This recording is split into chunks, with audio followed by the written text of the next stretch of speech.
പണത്തിനായുള്ള 5 powerful അഫർമേഷനുകളാണ് ഇന്ന് ഞാൻ പറയുന്നത്. 1.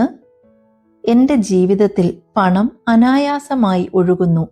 ഞാൻ സന്തോഷത്തോടെ വാങ്ങുകയും നൽകുകയും ചെയ്യുന്നു. 2. എൻ്റെ എല്ലാ ചെലവും ഒരു നിക്ഷേപമായി തിരിച്ചെത്തുന്നു. അത്ഭുതകരമായ രീതിയിൽ സമൃദ്ധി എന്നിലേക്ക് ഒഴുകിക്കൊണ്ടേയിരിക്കുന്നു. 3. പണം എൻ്റെ ദൈനംദിന ജീവിതത്തിൽ പ്രചോദനവും ആശ്വാസവുമാണ്. ഞാൻ പണം നല്ലതിനായി മാത്രമാണ് ഉപയോഗിക്കുന്നത്. 4. സമ്പത്ത് എനിക്ക് ആശ്വാസവും ആത്മവിശ്വാസവും നൽകുന്നു. 5.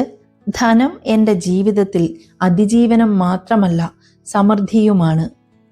ശ്രീബുദ്ധൻ ഉപദേശിച്ചത് പ്രകാരം ഒരേ കാര്യത്തെ ചിന്തയിൽ, വാക്കിൽ, ക്രിയയിൽ സത്യമായി ആവർത്തിച്ചാൽ അത് മനസ്സിൽ പതിയും.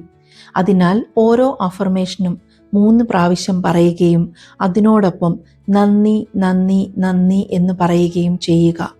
3 തവണയും ശ്രദ്ധയോടെ പറയുമ്പോൾ അഫർമേഷനുകളും നന്ദിയും വെറും വാക്കുകളല്ലാതെ മനസ്സിന്റെ ഭാഗമാകുന്നു. ബുദ്ധന്റെ ഉപദേശമനുസരിച്ച് വാക്കുകൾ കരുത്തുള്ളവയാണ്. 3 പ്രാവശ്യം ആവർത്തിക്കുന്നതിലൂടെ വാക്കുകളുടെ ശക്തി ബലപ്പെടുന്നു. ഇനി നന്ദി പറയുന്നത് കൊണ്ടുള്ള ഗുണങ്ങൾ എന്തൊക്കെയെന്ന് പറയാം. ഒരിക്കൽ നന്ദി പറയുന്നത് ഒരു മാനസിക പ്രതികരണമാണ്. 3 പ്രാവശ്യം പറയുമ്പോൾ അത് വിശ്വാസവും സമ്മതവും സ്വീകരണവുമാണ്. അത് സമ്പത്തിനെയും അനുഗ്രഹത്തിനെയും സ്വീകരിക്കാനുള്ള ശക്തി കൂടിയാണ്. Thank you.